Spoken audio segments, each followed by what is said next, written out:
काँग्रेस पक्षात आता मोठे फेरबदल पाहायला मिळणार असून जिल्हाध्यक्ष निवडीची जुनी थेट नियुक्ती पद्धत आता इतिहास जमा झाली आहे. पक्षनेते राहुल गांधी यांच्या नवीन संकल्पनेनुसार आता नेत्याच्या शिफारशीपेक्षा कार्यकर्त्यांच्या पसंतीला महत्त्व दिले जाणार आहे. रत्नागिरी जिल्ह्यासाठी उत्तर आणि दक्षिण अशा 2 जिल्हाध्यक्षांची निवड थेट कार्यकर्त्यांमधून केली जाईल, अशी महत्त्वपूर्ण माहिती काँग्रेसचे राष्ट्रीय सचिव दानिश अब्रार यांनी येथे आयोजित पत्रकार परिषदेत दिली.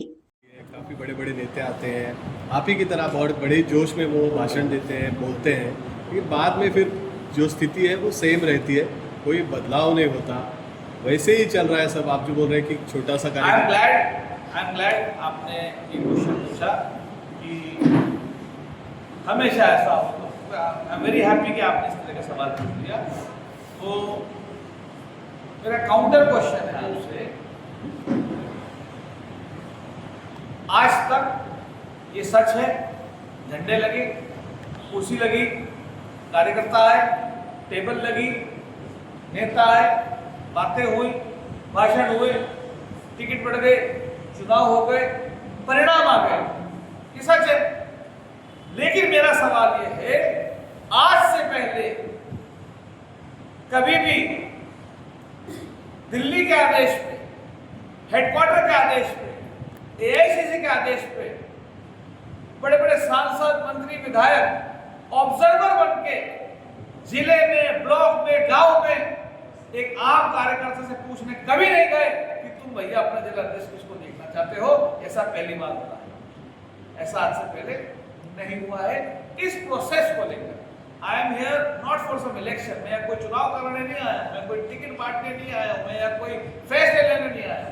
मैंने पहले ही बात कही थी, मैं यहाँ पर सिर्फ एक डाकिए का काम करने आया हूँ. जो मुझे मेरी पार्टी ने कहा है कि दानिश अब्रार जी आप रत्नागिरी जाइए और जाकर के आम कार्यकर्ता से पूछ के आइए वो अपने जिले का झंडा किस नेता के हाथ में थमाना चाहता है. इस तरह का प्रोसेस आज तक के इतिहास में पहली बार कांग्रेस पार्टी में हो रहा है. कितने दिनों के अंदर मिलेगा जिलाध्यक्ष नया?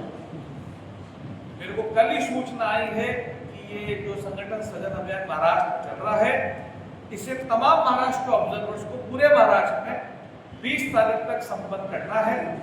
और कल की सूचना के हिसाब से 22 तारीख को इसकी मीटिंग बुलाई गई है. उसके बाद में जैसा पार्टी लीडरशिप डिसाइड करेगी. लेकिन आमतौर पर जो देखा गया है, अभियान कंप्लीट होने के बाद महीने सवा महीने के अंदर, जो कि दूसरी जगह हो चुके हैं, महीने सवा महीने के अंदर निर्णय आ जाता है. तो नेता तो नेता होता है, तो नेता गली का, मोहल्ले का, जिले का, प्रदेश का क्यों कहते हैं. आप उल्टा ये कहो, कांग्रेस पार्टी की क्या सोच है कि नेता कैसा होना चाहिए. आप उसमें कौन होते हैं कहने वाला गली का नेता. तो ये भी सवाल आएगा, गली का नेता कैसा होना चाहिए, ब्लॉक का कैसा होना चाहिए, जिले का कैसा होना चाहिए. जी नहीं, कांग्रेस पार्टी की सोच है हमारा हर आम कार्यकर्ता, हमारा हर नेता, हमारा हर लीडर कैसा होना चाहिए. यहाँ कोई बाइफर्किफिकेशन नहीं है कि गली की क्वालिफिकेशन के बाद, जिले की क्या, ब्लॉक की क्या, देश की क्या, प्रदेश की क्या. नहीं, राहुल गांधी जी की सोच है कांग्रेस में नेता तो होना ही नहीं चाहिए. कांग्रेस में हर आदमी, चाहे अपने आप को कितना ही बड़ा नेता क्यों ना मानता हो, वो एक मजबूत कार्यकर्ता कांग्रेस पार्टी का होना चाहिए. और वो ऐसा मजबूत कार्यकर्ता होना चाहिए जो हर गरीब के साथ उसकी हर दुख की घड़ी में, गांव के अंतिम छोर में, अंतिम झाड़ी की अंतिम झोपड़ी में भी जाने का रात के 3 बजे चेतन रखता हो. ऐसा मजबूत कार्यकर्ता कांग्रेस पार्टी में हर गांव में, हर बस्ती में होना चाहिए. और वो जो कार्यकर्ता है उसको कांग्रेस पार्टी नेता समझती है, नेता मानती है. लेकिन आपके रत्नागिरी जिले में हमारे संगठन के तौर से हमने 2 जिले बना रखे हैं, ताकि 2 जिलाध्यक्ष संगठनात्मक तौर पर रहेंगे तो जनता तक जल्दी पहुंचेंगे, जनहित में ज़्यादा मुद्दे उठेंगे. इसलिए आज की तारीख में संगठनात्मक रूप से रत्नागिरी जिले के 2 जिलाध्यक्ष हैं, रत्नागिरी नॉर्थ और रत्नागिरी साउथ. और मेरे को जो जिम्मेदारी दी गई है, मुझे दोनों ही जिलों की ऑब्जर्वर्स की रिपोर्ट लिखने को कहा गया है. तो मैं तो 2 की रिपोर्ट लेकर के जाऊँगा. अब 2 का 3 हो जाएगा, 2 का 1 हो जाएगा, 2 का 2 ही होगा. ये पार्टी लेवल का निर्णय है. तो आज की तारीख में मेरे को जो डॉक्यूमेंट दिया गया है, मेरे को जो आदेश दिए गए हैं, मेरे को 2 जिलों में रत्नागिरी नॉर्थ और रत्नागिरी साउथ मुझे हालांकि 3 जिलों में जाना है, नॉर्थ, साउथ और सिंधुदुर्ग, बट क्योंकि रत्नागिरी में बैठा हूँ तो यहीं की बात करूँ तो आपके सवाल का जवाब वाकई रूप से ये है। जैसा कि मैंने आपको कहा, मैं यहाँ पर कोई फैसले लेने या निर्णय नहीं आया हूँ, लेकिन यकीनन तौर पे इसमें कोई दो राय वाली बात नहीं है। यहाँ के आम कार्यकर्ता को ताकत कैसे मिलेगी? ताकत नेता से मिलती है।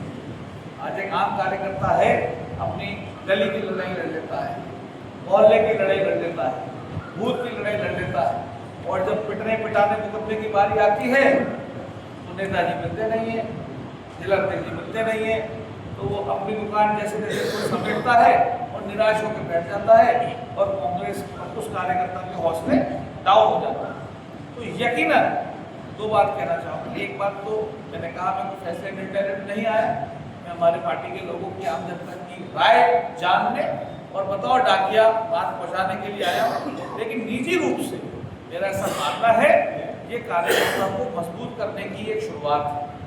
एक सबसे ज़्यादा मजबूती कार्यकर्ता को खुशी से मिलेगी जब अपना जिला अध्यक्ष कोई ऐसे को देखेगा जिसको वो चाहता है, तो जाहिर सी बात है, कहीं ना कहीं उसका मोरल बढ़ेगा, उसकी ताकत बढ़ेगी, उसकी मजबूती मिलेगी। तो मेरे हिसाब से आई थिंक एक शुरुआत है।